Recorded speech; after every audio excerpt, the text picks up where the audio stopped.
and welcome Sophia Aves for a happy book birthday. Yay! It's so lovely to have you on our happy book birthday celebrations. Congratulations. Thank you. So tell me a little bit about where you got the idea for writing this book. Okay, well, this book, I've actually got a little show and tell because 20 minutes ago, my proof arrived. It is. So I actually have my little proof copy, and she's so pretty. And how exciting! Oh my goodness.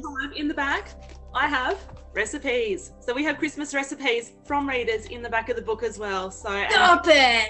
So yeah, so pretty. It's a thick little one. It's pretty. I love it. I love it so much. I love my designer, just so we know. Little sprig. Wow. So how did this all come about?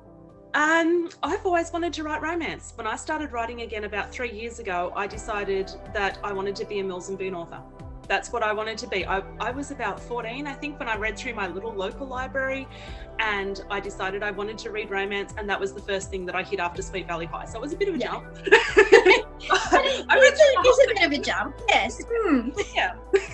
No, I read through the whole section. I've always loved it, and I think being a romance author sort of came from there for me. So I've had these ideas in my head for a while. I've got Blue Blooded Brothers is my current series out that's still coming through, but Red Heart Ranch is my Christmas release. And there's also a sister series called Texan Devils, which I released last month. So wow, there's a lot going on. That's amazing. And this first one in the series, was there anything in particular that inspired the story or the setting? I wanted to write cowboys. Of course. Oh my gosh, I can't even remember the name of the show, but I used to watch a cowboy series when I got home from uni, and one of the cowboys was called Cody, and I actually named one of my boys Cody because I loved that cowboy so much. So I am all in already, all in. What is it about cowboys for you? Well, I'm married to one. That helps. It does help. We're country. We're moving out onto our own little farm. We're building a house, so it'll be ready in February. Moving out onto our own little hobby farm, not a huge farm. And yeah, I love the people that are in the ranch. They are family. Doesn't matter if they're working there or not. They are family because they're there together 24/7. So you've got to get along. It's the workplace you can't get away from. Yeah. So seeing how they work together, seeing how they interact. Seeing her look after them. Eve is the main character. See how she looks after the ranch while her family is sick. Accidents happen around the ranch, and she takes on the whole lot onto herself. And she relies on the foreman who's been around for a long time. Like, it's just the interactions between them, it to me, is what makes the place. But on the other hand, I didn't know where to set it when I first started out. And I had a couple of author friends in chat, and I'm like, someone tell me, I want to do an American series, I'm breaking out, where do I set it? One of the girls said she lived in Montana, and so I googled Montana. Well, go right ahead, Google Montana, because oh my god, it's stunning. It is so stunning. So Red Heart Ranch is set on the borderlands of Canada and Montana. So it's as remote as you can go. We have a little fictional town called Whitecap, which is 2 hours away. That is the closest town. So it is remote. It is absolutely self-sufficient. And yeah, there's a lot of what goes on with the neighbours, a little bit of drama, family drama, romance, a little bit of suspense. And it's my first actual true mystery. So yeah, I had a ball. And was it difficult to write, or because you have never been to Montana, I assume? No, I've never been to Montana, but Google Earth is awesome. Nice. So this is really research and imagination that you've used for this. Yeah. So usually with Blue Blooded Brothers, I called Victorian police. It's set in Melbourne, so I called Victorian police. I got a whole heap of undercover detectives who are now retired that could talk about their experiences, and I learned everything about it. So this time I spoke to Montana ranch owners, I spoke to Montana landowners, I spoke to a couple of sheriffs and a coffee shop owner and some authors who live there and love it and write motorcycle club fiction, which was great too because they still love it and they can still talk to it. So that's really, it's sort of drawing from everyone's experience. And I suppose from an Aussie, what that fantasy of a real white Christmas is. Yes. Because, we're going to be sweltering here on Christmas morning and they wake up to a blizzard. Like, that is totally different to us, so. Wow. In a book. That is Amazing. And do you love research? Because I just started getting into like research bit, and I'm hooked. I did a paranormal fantasy at the back there on Loki, and I went back as absolutely far as I could go to about 1300s, where their a lot of their folklore was started to be written down, and went right back to there to get the stories, and that was fun and that was great and I loved it. But actually talking to the people and learning from their experiences. I've got, for Tex and Devils, I've got a beautiful lady who was an undercover detective in Mexico. She also worked in Texas with rangers, and her experiences and just talking to her, she's fabulous. She just talks all about her experiences, gunshot grazes, what one feels like. You know, it's just incredible that being able to draw from the actual people, not just from a book that you've read, makes a difference when you're writing it.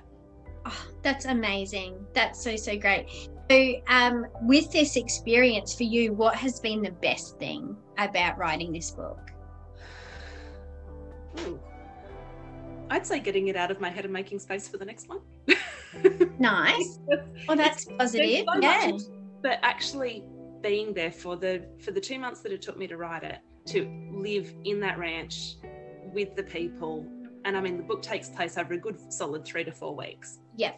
So really you're there for a month and reliving that month over and over and over again as we go through and make the story better and better and better. That's and seeing these characters and the place actually jump out of the page at you, it makes, it's just a wonderful experience. I'm so in awe. So absolutely in awe of that. I think that's just amazing. Like, I think, you know, when you're a writer, I know how hard it is to get kind of that groove going, but this just seems to have come so naturally to you, and everything's just fallen in place. That's just amazing. Amazing. So with the book, what's your favorite part about it? Like, I want to see those recipes again, by the way. Have you got the book there? Yes. Yep. So what recipes do people send in? Okay, so there's a couple now. Hang on, I've got to remember where I put what in here, because I did only just get this little copy. So there we go. Okay, so in there is my own Christmas ham, is the one that we make every year, sometimes twice a year if we have friends over around June, July, and do Christmas in July as well. Yeah. And it's just to die for. I had to share that. So, but look, food is central. Food is in every book that I write. There is something about food in everything, because it is what brings people together, and you can learn so much about other people. We've got a green bean casserole from Ashley Green. We've got my glazed ham. We've got strafoli, which is also honey balls. And I had to look that up, and they just... Yes. I'm making these for Christmas. I'm absolutely making this Christmas pumpkin cheesecake. You tell me you don't want that. Right? I'm having these things. I know. Chocolate meringue pie, there's another good one. You know, like there's fabulous. So it's going to be a 5-book series, and I'm going to put recipes from the readers in the back of each. And then at the end of the series, there will be an additional cookbook. Yes. I love that. Oh, that is amazing. So what do you think is the best part of what you do as a romance author? Any situation that goes bad, you can turn it around and make it beautiful. You're a romance author, you make it a happy ending. It's a fairy tale ending. So no matter how bad it gets, you know at the end it's going to be beautiful. It's exactly what we need this year. So it has been a bit of a romance ending of 2020 for you, hasn't it? Like, finally, after all that hard work to see it, it just must be such a relief and just an amazing feeling. Yeah, it really is. And to actually get the physical book and hold it, I was a little bit worried, because the printers say, you know, it's coming up to Christmas, hurry up and get your orders in. I'm like, come on, let's get this book out. And to be able to hold it and then say people, it's able to be ordered December 1, you know, you can order it. It's great. Go for it. So if people want to grab a copy, where's the best place that they can get one? SofiaAves.com. Okay, awesome. It's on the book page. I updated it yesterday, so I know it's ready to go. Excellent. Well, I'll put all those details in the comments so that people want to grab a book or find out more about you, they can contact you there. But one last thing, you know, what do you think, out of all that you've done in these amazing series, is what's really stayed with you after the year that we've had? If if you've got a dream, go for it, but keep learning at the same time. Never stop learning, just keep moving with it and make it something that you can own for yourself. Absolutely. Yeah, I love that. I love that. And this is such an amazing legacy for you, and it's so you. Like the food and the happy endings. Like I am so happy for you. I think you have just found your happy place, and I am just absolutely blown away by how much you've come, as how far you've come as an author, and just how passionate you are about sharing that love of words with everybody. And this is just another string to your bow. So congratulations. Thank you so much. And I'm dying to know the recipes in book 2. So can we meet for another book birthday? Absolutely. Yeah, we sure can. Excellent. Awesome. Well, thank you so much, Sophia. And I look forward to seeing you on another happy book birthday. Awesome. Bye.